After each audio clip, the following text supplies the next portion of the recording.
वलक़द यस्सरनल क़ुरआन लिज़्ज़िक्रि फ़हल मिन मुद्दकिर। असां हिन क़ुरान खे नसीहत लाइ आसान ज़रियो बणाए छॾियो आहे, छा पोइ आहे को नसीहत पिराइण वारो?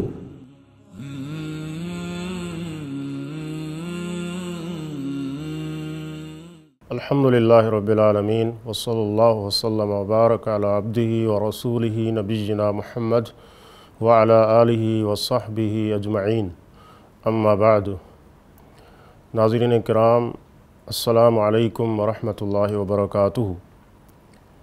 अॼु असां पंहिंजे हिन तफ़सीरी सिलसिले में सूरतुल फ़लक़ जी मुख़्तसर तफ़सीर तव्हां दोस्तनि जे साम्हूं ज़िक्र कंदासीं। अल्लाह ताला खां दुआ आहे त अल्लाह ताला मूंखे सही माना में हिन सूरत जी तफ़सीर करण जी ऐं उन खां पोइ असां सभिनी खे उन जे मुताबिक़ पंहिंजो अक़ीदो ऐं अमल ठाहिण जी तौफ़ीक़ अता फ़रमाए। सूरतुल फ़लक़ जे मुतालिक़ इख़्तिलाफ़ आहे त इहा मके में नाज़िल थी आहे या मदीने में। ॿिन्ही तरफ़ उलमा आहिनि ऐं राजिह जेको मालूम थिए थो उहो इहो आहे त हीअ मदनी सूरतुनि मंझां हिकु सूरत आहे। ऐं मकी ऐं मदनी जी वज़ाहत असां पंहिंजे गुज़िरियल दर्स में करे चुका आहियूं त मकी सूरत उहा आहे जेका हिजरत खां पहिरीं जॾहिं रसूल अकरम सल्लल्लाहु अलैहि वसल्लम मक्का में हुया तॾहिं नाज़िल थी। ऐं मदनी उन सूरत खे चइबो आहे जेका रसूल अकरम सल्लल्लाहु अलैहि वसल्लम जे मदीना ॾांहुं हिजरत करण खां पोइ नाज़िल थी। त राजिह कौल जे मुताबिक़ सूरतुल फ़लक़ मदनी सूरत आहे। उन जी दलील उक़बा बिन आमिर रज़ी अल्लाह ताला अन्हु खे रसूल अकरम सल्लल्लाहु अलैहि वसल्लम फ़रमायो हो त आऊं तव्हांखे उन सूरत जे बारे में न ॿुधायां जहिड़ी मूं ॾिठी ई कोन्हे, जंहिंजो मिसाल जंहिंजो मट को आहे ई कोन। पोइ पाण करीम सल्लल्लाहु अलैहि वसल्लम सूरतुल फ़लक़ ऐं सूरतुल नास खे ज़िक्र कयो। ऐं इहा ॻाल्हि मालूम आहे, मुहक़िक़ ॼाणनि था त उक़बा बिन आमिर रज़ी अल्लाह ताला अन्हु मदीने में मुस्लमान थियो त राजिह इहो मालूम थियो त सूरतुल फ़लक़ मदनी सूरतुनि मंझां हिकु सूरत आहे। हिन सूरत खे सूरतुल फ़लक़ उन करे चयो वियो आहे या हिन जो नालो सूरतुल फ़लक़ हिन ते उन लाइ पियो आहे छो त हिन सूरत में इहो लफ़्ज़ इस्तेमालु थियो आहे। जीअं बिस्मिल्लाहिर रहमानिर रहीम कुल अऊज़ु बिरब्बिल फ़लक़, त आऊं पनाह में अचां थो सुबुह जे रब जी। त फ़लक़ जो लफ़्ज़ हिते इस्तेमालु थियो आहे, उन लाइ हिन सूरत खे सूरतुल फ़लक़ चयो वञे थो। ऐं हिन जे नालनि मंझां हिकु नालो इहो बि आहे जेको हिन सूरतुनि ॿिन्ही खे मिलाए करे यानी सूरतुल फ़लक़ ऐं सूरतुल नास खे मिलाए करे हिननि ॿिन्ही खे मुअव्वज़तैन या मुअव्वज़तान बि चयो वेंदो आहे, जंहिंजो मतिलबु इहो आहे त हिननि ॿिनि सूरतुनि जे करे अल्लाह ताला जी पनाह में इंसानु अची वञे थो। उन जे करे हिननि खे मुअव्वज़तैन चयो वञे थो। रसूल अकरम सल्लल्लाहु अलैहि वसल्लम पाण इब्ने हाबिस जुहनी खां पुछनि था त तव्हां पढ़ो, उन खां पोइ चवनि था तव्हां पढ़ो, वरी उन खे चवनि था तव्हां पढ़ो। उहो चवे थो अल्लाह जा रसूल ऐं छा पढ़ां? त पाण हिन सूरतुनि जो ज़िक्र कंदा त कुल अऊज़ु बिरब्बिल फ़लक़ और ऐं कुल अऊज़ु बिरब्बिन नास। पाण हिननि ॿिन्ही सूरतुनि जो ज़िक्र कनि था त कुल अऊज़ु बिरब्बिल फ़लक़ ऐं कुल अऊज़ु बिरब्बिन नास। हिननि ॿिन्ही सूरतुनि खे तव्हां पढ़ो। फ़रमाई त ही ॿई मुअव्वज़तान आहिनि ऐं पनाह घुरण वारा अल्लाह जी पनाह जंहिं शइ जे ज़रिए घुरनि था उन में ही ॿई सूरतूं अफ़ज़ल तरीन आहिनि ऐं हिननि खां वधीक को अहिड़ो जामे जुमिलो न आहे जंहिंजे ज़रिए इंसान अल्लाह जी पनाह घुरे।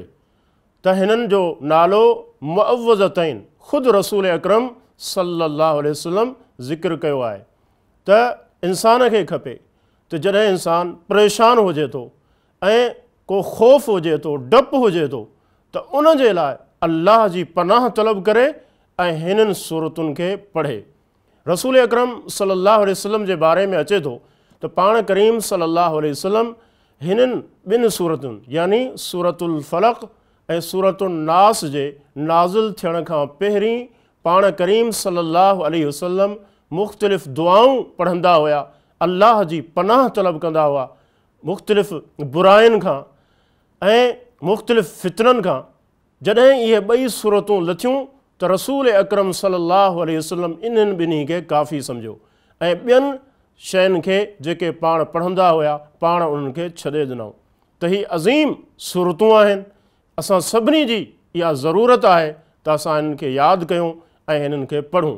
रसूलुल्लाह सल्लल्लाहु अलैहि वसल्लम जॾहिं सुम्हण लाइ पंहिंजे बिस्तरे ते ईंदा हुआ त पाण करीम सल्लल्लाहु अलैहि वसल्लम सूरह इख़लास, सूरतुल फलक़ ऐं सूरतुन नास खे टे दफ़ा पढ़ी पंहिंजे हथ जे तिरनि ते पाण करीम सल्लल्लाहु अलैहि वसल्लम फूकींदा हुआ ऐं उन खां पोइ पंहिंजनि हथनि खे पंहिंजे पूरे जिस्म ते फेरींदा हुआ। पंहिंजे मथे खां शुरू कंदा हुआ, मुंहं खां थींदे जेसि ताईं रसूलुल्लाह सल्लल्लाहु अलैहि वसल्लम जो हथु पहुचंदो हुयो पाण करीम सल्लल्लाहु अलैहि वसल्लम इहे सूरतूं पढ़ी करे पंहिंजे जिस्म ते फूकींदा हुआ। हीअ अल्लाह जे रसूल सल्लल्लाहु अलैहि वसल्लम जो मामूल हुयो। उम्मुल मोमिनीन आयशा रज़ियल्लाहु ताला अन्हा बयानु कनि थियूं त रसूलुल्लाह सल्लल्लाहु अलैहि वसल्लम जॾहिं बीमार थी विया त पाण करीम सल्लल्लाहु अलैहि वसल्लम कमज़ोर थी विया त उन वक़्तु इहे सूरतूं रसूलुल्लाह सल्लल्लाहु अलैहि वसल्लम जे मथां पढ़ंदी हुयसि ऐं अल्लाह जे नबी सल्लल्लाहु अलैहि वसल्लम खे जे हथनि खे ई पाण करीम सल्लल्लाहु अलैहि वसल्लम जे जिस्म मुबारक ते फेरींदी हुयसि उन लाइ त अल्लाह जे रसूल सल्लल्लाहु अलैहि वसल्लम जे हथनि में जेका बरकत आहे उहा ॿिए कंहिं हथ में नथी थी सघे। त ही अज़ीम फ़ज़ाइल आहिनि हिन सूरत जा ऐं हिन सां गॾोगॾु सूरतुन नास जेका आख़िरी सूरत आहे उन्हनि जा इहे मुश्तरक फ़ज़ीलतूं आहिनि। असांखे खपे त असां कसरत सां हिननि सूरतुनि खे पढ़ूं, बीमारी जी हालति में पढ़ूं ऐं नज़रे बद बुरी नज़र खां पाण खे बचाइण लाइ ऐं जादू खां पंहिंजो पाण खे बचाइण जे लाइ ऐं शैतानी वसवसनि खां पंहिंजो पाण खे बचाइण जे लाइ हिन सूरत जो ख़ुसूसी इहतमाम कयूं। हिन जी मुख़्तसर तफ़सीर जो सिलसिलो शुरू कजे थो। बिस्मिल्लाहिर रहमानिर रहीम। शुरू अल्लाह जे नाले सां जेको वॾो महिरबान ऐं घणो रहम करण वारो आहे। कुल आऊज़ु बिरब्बिल फलक। ए पैगम्बर सल्लल्लाहु अलैहि वसल्लम तव्हां चओ आऊज़ु ऐं पनाह में अचां थो बिरब्बिल फलक सुबुह जे रब जी। सुबुह जे रब जी। अल्लाह जी मख़लूक त बेशुमार आहे, उन्हनि मंझां सुबुह बि आहे ऐं सुबुह जे ज़रिए सुबुह जे रब जो अल्लाह खे वास्तो ॾिनो हुयो त अल्लाह तुंहिंजी सिफ़त इहा बि आहे त तूं सुबुह जो पारणहार आहीं। मुफ़सिरीन ज़िक्र कनि था त उन जी वजह इहा आहे त जहिड़े नमूने सां राति जो ऊंदहि हुजे थी ऐं इंसानु ॾिनल हुजे थो, डप में हुजे थो त उनखे इहा उमेद हुजे थी त सुबुह थींदी, रोशनी थींदी ऐं मुंहिंजो ख़ौफ़ ख़तमु थी वेंदो। अहिड़े ई नमूने सां उहो माण्हू जेको डिॼी रहियो आहे, मख़लूक जो डपु आहे, दुश्मन जो डपु आहे ऐं ॿिया के मामला आहिनि, अंदेशा आहिनि जेके हुनखे लाहक आहिनि जंहिंजे करे हू डिॼी रहियो आहे। हिन में इशारो आहे त उहो रब जेको राति जी ऊंदहि खे ख़तमु करे सुबुह जी रोशनी आणे थो, उहो रब इन ॻाल्हि ते बि क़ादिर आहे त जेको ख़ौफ़ में आहे, जेको डप में आहे, दुश्मन जो ख़ौफ़ हुन जी दिलि में आहे या ॿिया ख़ौफ़ ऐं ख़तरा हुनखे महसूसु थी रहिया आहिनि, उहो रब उन ते बि क़ादिर आहे त हुन जे ख़ौफ़ ऐं ख़तरे खे ख़तमु करे छॾे, अमुन में तब्दील करे छॾे। जहिड़े तरीक़े सां अल्लाह ताला राति जी ऊंदहि खे सुबुह जी रोशनी में तब्दील करे थो। त हीअ अज़ीम आगाज़ आहे, इब्तिदा आहे हिन सूरत जी त आऊं पनाह तलब कयां थो सुबुह जे रब जी। ऐं आऊं ॿुधाए चुको आहियां सूरतुल काफ़िरून जी तफ़सीर में त पनाह तलब करणु अहिड़ो ख़ौफ़ जंहिंखां केरु बचाए ई न सघे, जंहिंजी कंहिं वटि कुवत ई न हुजे। अल्लाह जी ज़ात उहा आहे जेका हर तरह जे ख़ौफ़ खां इंसान खे अमुन ॾिए थी ऐं उनखे बचाए थी। त इहा इबादत आहे, इहा इबादत आहे त इंसान पंहिंजे दुश्मननि खां जंहिंजो मुक़ाबिलो करणु उन जे वस में न आहे, ॿियो केरु हुनखे बचाए ई नथो सघे, त पोइ इंसान चाहे थो उन ज़ात खे जंहिंजी कुवत अहिड़ी आहे जंहिंजे मुक़ाबले में का बि कुवत न हुजे, उहा अल्लाह जी कुवत आहे, उहो अल्लाह ताला जो सहारो आहे, उहा अल्लाह ताला जी कुवत आहे जंहिंमें अची करे इंसान महफ़ूज़ थी वञे थो। रब अल्लाह जी सिफ़त आहे। रब जी माना पालण वारो। अल्लाह ताला इंसान खे पैदा कयो, माउ जे पेट में जॾहिं हुयो त उन वक़्त बि अल्लाह तरबियत कई, अल्लाह ताला उनखे पालियो। उनखां पोइ जॾहिं दुनिया में अचे थो त अल्लाह ताला जी रबूबियत हुन सां गॾु रहे थी ऐं अल्लाह ताला हुन जी तरबियत करे थो, उन जी हिकु हिकु ज़रूरत अल्लाह हुनखे अता करे थो ऐं उनखां पोइ इंसान जवान थिए थो ऐं जॾहिं पोढ़प में क़दम रखे थो, पंहिंजो पेर रखे थो, को बि अहिड़ो मौक़ो कोन्हे, का बि अहिड़ी जॻह कोन्हे जिते अल्लाह जे तरफ़ खां इंसान जी रहनुमाई न हुजे, अल्लाह ताला इंसान खे छॾे ॾिनो हुजे। इहो अल्लाह जो सहारो आहे जेको हमेशह इंसान सां गॾु हुजे थो, जॾहिं जंहिं बि मोड़ ते हुजे थो, ज़िंदगी जे जंहिं बि मरहले में हुजे थो, अल्लाह ताला जी इहा मदद, अल्लाह ताला जी इहा रहनुमाई इंसान सां गॾु हुजे थी। त इंसान खे खपे त उन सहारे खे इख़्तियार करे जंहिंजो सहारो उहो सहारो आहे जंहिंजे मुक़ाबले में का ताक़त कोन्हे, जंहिंजे मुक़ाबले में का सघ कोन्हे। इंसान उन्ही खे ई पंहिंजी उमेदुनि जो मर्कज़ ठाहे ऐं पंहिंजे तवक्कुल ऐं भरोसो बि उन ज़ात ते रखे। अॻिते अल्लाह ताला फरमाए थो मिन शर्रि मा ख़लक़, हर उन शइ जी बुराई खां जंहिंखे उन पैदा कयो, जंहिंखे उन पैदा कयो। अल्लाह जी मख़लूक आहे, अल्लाह उन जो पैदा कंदड़ आहे ऐं जंहिंमें का बुराई आहे, जेकॾहिं जंहिं मां को ख़तरो आहे त अल्लाह रब्बुल इज़्ज़त, छो त उन जो ख़ालिक़ आहे, उनखे पैदा करण वारो आहे, अल्लाह ई उन खां बचाए सघे थो, उन जी अज़ियत खां, उन जी तकलीफ़ खां। त हिन आयत में पूरी मख़लूक जी अल्लाह खां पनाह घुरी पई वञे त हर उन शख़्स जी बुराई खां जंहिंखे अल्लाह तो पैदा कयो, ऐं तुंहिंजी पनाह में अचां थो। हिन में हर तरह जो शर, हर तरह जी बुराई उहा अची वञे थी जंहिंखां इंसान खे ख़ौफ़ हुजे थो। जेका शइ इंसान खे अज़ियत ॾेई सघे थी, उहो कुझु बि हुजे, उहो को जानवर बि थी सघे थो, को इंसाननि मंझां थी सघे थो, को जिन बि थी सघे थो, ऐं को पथर, को वणु, का अहिड़ी शइ बि थी सघे थी जेका इंसान खे नुक़सान ॾे। उन्हनि सभिनी खां अल्लाह, छो त उन्हनि जो ख़ालिक़ आहे, अल्लाह ई उनखे पैदा करण वारो आहे, लिहाज़ा इंसान अल्लाह जी पनाह में अची वञे थो। वमिन शर्रि गासिकिन इज़ा वक़ब, फरमाई त राति जी बुराई खां जॾहिं उहा छांइजी वञे। मिन शर्रि गासिकिन, गासिक चयो वञे थो ऊंदहि कंदड़ खे, ऊंदहि कंदड़ खे। इन माना में राति जी जेका ऊंदहि हुजे थी, जंहिंजे करे हर शइ ढकिजी वञे थी ऐं उन में कई बुरायूं थियनि थियूं। राति जे वक़्त में ॾिसो कई जेके मूज़ी जानवर आहिनि उहे पंहिंजे ॿिरनि मां निकिरनि था, ऐं कई दरिंदा जेके इंसान खे नुक़सानु ॾियनि था, जेके उनखे चीरे फाड़े सघनि था, उहे बि ऊंदहि जो फ़ाइदो वठी करे ॿाहिरि निकिरनि था। अहिड़े तरीक़े सां जेके जिन आहिनि उहे बि राति जो निकिरनि था ऐं अहिड़े तरीक़े सां जेके इंसाननि मंझां जेके ॾोहारी आहिनि, जेके मुजरिम आहिनि, चोर आहिनि, धाड़ेल आहिनि, कोई कंहिंखे क़त्ल ऐं मारण जे इरादे सां निकिरे थो, इन्हनि सभिनी जो जेको पसंदीदा वक़्तु आहे उहो राति आहे। अहिड़े तरीक़े सां जेके ज़ानी आहिनि, बदकार माण्हू आहिनि, उहे बि राति जी ऊंदहि जो इंतज़ारु कनि था। उन जे करे ॾिसो केतिरियूं ख़राबियूं आहिनि, केतिरियूं बुरायूं आहिनि जेके हिन ऊंदहि में पोशीदा आहिनि, ऐं कई बीमारियूं बि आहिनि जेके ऊंदहि में लहनि थियूं, बल्कि जेके अतिबा आहिनि, डॉक्टर आहिनि, उन्हनि जो इहो चवणु आहे त जेके मूज़ी जेके बीमारियूं आहिनि उन्हनि जा जरासीम राति जो ऊंदहि में ठहनि था ऐं जॾहिं सिजु निकिरे थो, सिज जी रोशनी में उहे जरासीम ख़तमु थी वञनि था, मरी वञनि था। त इहे केतिरियूं बुरायूं आहिनि जिन मां कुझु असांखे मालूम आहे, कई एतिरियूं आहिनि जंहिंजो इल्मु अल्लाह रब्बुल इज़्ज़त खे ई आहे। उन्हनि सभिनी जो ताल्लुक़ु ऊंदहि सां आहे, राति सां आहे। त फरमाई त राति जी बुराई खां जॾहिं राति हर शइ खे ढके छॾे, हर शइ ते छाइजी वञे। वमिन शर्रि नफ़्फ़ासाति फ़िल उक़द, फरमाई त ॻंढियुनि में फूकींदड़ औरतुनि जी बुराई खां।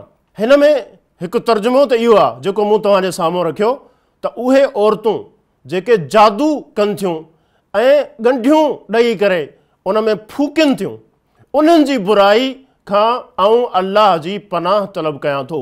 ऐं ॿियो तर्जुमो आम आहे जेको मुफ़स्सिरीन ज़िक्र कनि था, उहो इहो आहे त इन मां मुराद हर उहो नफ़्स आहे, हर उहा जान आहे जेका जादू जो शैतानी अमल करे थी ऐं उन जे लाइ ॻंढियुनि में फूके थी।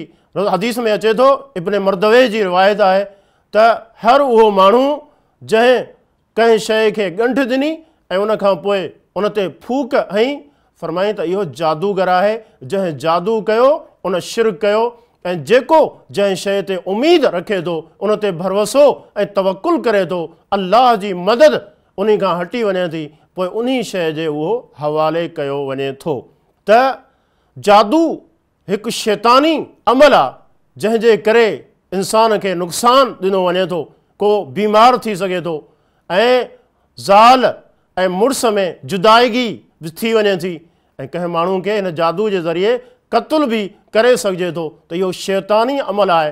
क़ुरान करीम जी आयत ॿुधाए थी त जेको जादू आहे उहो शिरक आहे। वमा कफ़र सुलैमान वलाकिन शयातीन कफ़रू युअल्लिमून अन्नास सिहर, फरमाई त सुलैमान अलैहिस्सलाम अल्लाह जो नबी हो, उन कुफ़र कोन कयो। कुफ़र कंहिं कयो? कुफ़र त उन्हनि शैताननि कयो जिन माण्हुनि खे जादू सेखारियो। त जादू अॼुकल्ह मुआशरे में आम आहे, आम आहे। हर ॿिए टे घर में इहा शिकायत असांखे मिले थी त असां ते जादू कयो वियो आहे, या इंसानु परेशान थिए थो मुख़्तलिफ़ ज़रियनि सां। उनजो तोड़ कहिड़ो आहे? माण्हू पुछनि था, उनजो तोड़ इहो आहे त इहे सूरतूं पढ़ो। अहिड़े तरीक़े सां अल्लाह जी हिफ़ाज़त में अची वञो। पंहिंजनि ॿारनि ते, नंढनि ते, जेके पढ़ी नथा सघनि उन्हनि ते दम कयो ऐं जेके पढ़ी सघनि था उहे पाण पढ़नि।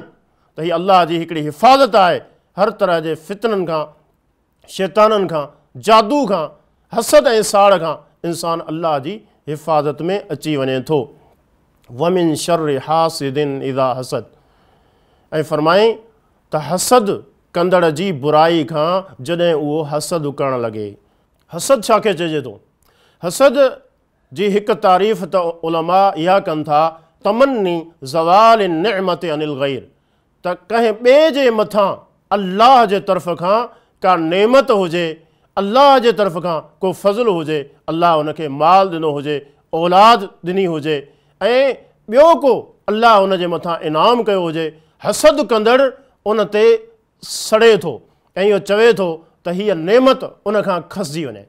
हाणे हिते हासिद खे इहा परवाह कोन थी हुजे, इहो बि हसद आहे त उहो माण्हू चवे इहा नेमत उन खां छिनिजी वञे ऐं मूंखे मिली वञे, इहो बि हसद आहे, बल्कि उन घणो बुरो आहे। ऐं ॿियो हसद इहो बि हुजे थो जो हासिद हसद में, साड़ में एतिरो अंधो थी वञे थो जो हुनखे का परवाह नथी हुजे त इहा जेका नेमत आहे, चवे थो मूंखे भले न मिले पर हिन शख़्स वटि बि न रहे, इहो हसद आहे।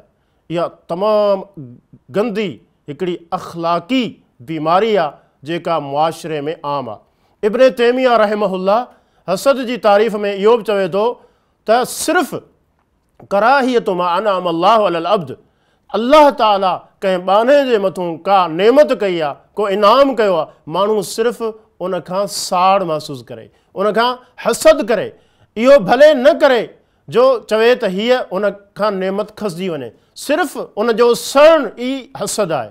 त ॾिसो केॾी हीअ अहम तरीन जेको आहे बुरी हिकिड़ी सिफ़त आहे, इंतिहाई, जेका इंसान खे बिल्कुलु किराए छॾे थी। ऐं शेख इब्नुल उसैमीन रहमहुल्लाह जेको सऊदी अरब जो हिकु वॾो जलील क़दुरु आलिम थी गुज़रियो आहे, उन इब्न तैमिया रहमहुल्लाह जी तारीफ़ खे पसंदि कयो आहे। चवनि था त इहा तारीफ़ वधीक बहितर आहे, यानी इंसानु सिर्फ़ु साड़ करे, भले हुनजी इहा नियत न हुजे, हिन खां इहा नेमत फुरिजी वञे, सिर्फ़ु नापसंदि करे थो ऐं उन खां साड़ करे थो, एतिरो करण ई हसद आहे। ऐं हसद जी बुराई हुजण जे लाइ, उन जे हिकु किरियल अमल हुजण जे लाइ एतिरो ई काफ़ी आहे जो मुफ़सरीन लिखनि था त आसमान में सभ खां पहिरीं जेको गुनाह थियो, जेको शैतान कयो हो, उहो हसद हो।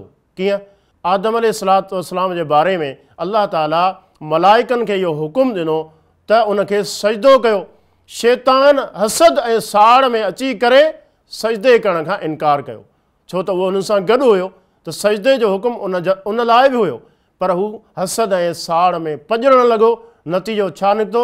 अल्लाह जे हुकुम जो उन इनकार कयो। त पहिरियों गुनाह आसमाननि में जेको जंहिंजो इर्तिकाब थियो उहो बि हसद आहे, ऐं ज़मीन ते बि पहिरियों जेको गुनाह आहे मुफ़सरीन लिखनि था उहो हसद ई आहे। जीअं आदम अलैहिस्सलाम जा 2 पुट हुया, हाबिल ऐं काबिल। इन्हनि ॿिन्ही खे अल्लाह ताला क़ुर्बानी जो हुकुम ॾिनो। हाबिल जी क़ुर्बानी अल्लाह क़बूल कई ऐं काबिल जी रद्द थी वई। त काबिल हसद में अची वियो, साड़ में अची वियो, उनखे चवणु लॻो त तुंहिंजी क़ुर्बानी अल्लाह ताला वटि क़बूल पई, मुंहिंजी कोन थी, ऐं तोखे क़तलु कंदुसि। त सभ खां पहिरियों ज़मीन ते जेको गुनाह कयो हुयो उहो क़तल जो हुयो, उनजे पुठियां बि जेको सबबु हुयो इहो हसद हुयो। अॼु बि ॾिसो, हासिद अंधो थी वञे थो, उनखे जंहिंसां हसद रखे थो उनजी का ख़ूबी पसंदि कोन थी हुजे, बल्कि अंधो थी करे उनजी हर ख़ूबी खे उहो नापसंदि करे थो। उनजे नतीजे में हू उन सां हसद करे थो, उनखे नुक़सानु पहुचाइण जी कोशिशि करे थो। त इहो हिकिड़ो इंतिहाई अख़लाक़ी हिकिड़ो गुनाह आहे जेको मुआशिरे में आम आहे, ऐं इंसान जी तबाही जे लाइ इहो काफ़ी आहे। त असांखे खपे त हसद खां पंहिंजो पाण खे बचायूं। हसद पैदा थिए थो, पर इंसानु उनखे ख़तमु करे, उनजो तरीक़ो कहिड़ो आहे? या त जंहिंजो हसद दिलि में पैदा थिए थो उनजे लाइ दुआ करणु खपे। दुआ, अल्लाह ताला उनखे अञा वधाए, ऐं जेका हुन ते नेमत आहे इंसानु अल्लाह खां घुरे, रश करे उनजे मथां त अल्लाह उनखे घणो ॾिए ऐं मूंखे बि ॾिए, त जीअं उहो जेको सुठो कमु करे रहियो आहे आउं बि करे सघां। अहिड़े तरीक़े सां माण्हुनि में जॾहिं वेहे त उनजी ग़ीबत न करे, बल्कि उनजी जेके ख़ूबियूं आहिनि उहे ज़िक्र करे। ईअं करण सां हसद खां इंसानु बची वञे थो, ऐं थी सघे त उनखे को हदियो, को तोहफ़ो बि ॾिए जंहिंजे बारे में हसद पैदा थी रहियो आहे। त जीअं हिन इंतिहाई किरियल जेका अख़लाक़ी जेका बीमारी आहे, जेका इंसान खे तबाह ऐं बर्बादु करे छॾे थी, उनखां इंसानु पंहिंजो पाण खे बचाए सघे। हिन सूरत खे असां ॾिसो त हिन में केतिरनि शयुनि जी पनाह अल्लाह ताला खां तलब कई वई।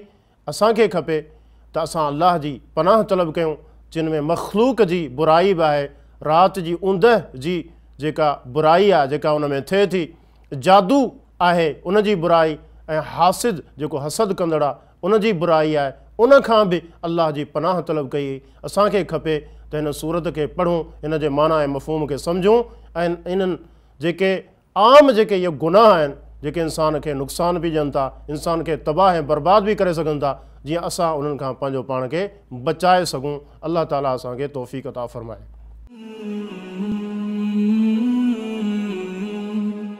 सब्सक्राइब करियो ऐं बेल आइकन ते क्लिक करियो त जीअं असांजी हर नई वीडियो जो नोटिफिकेशन मिले।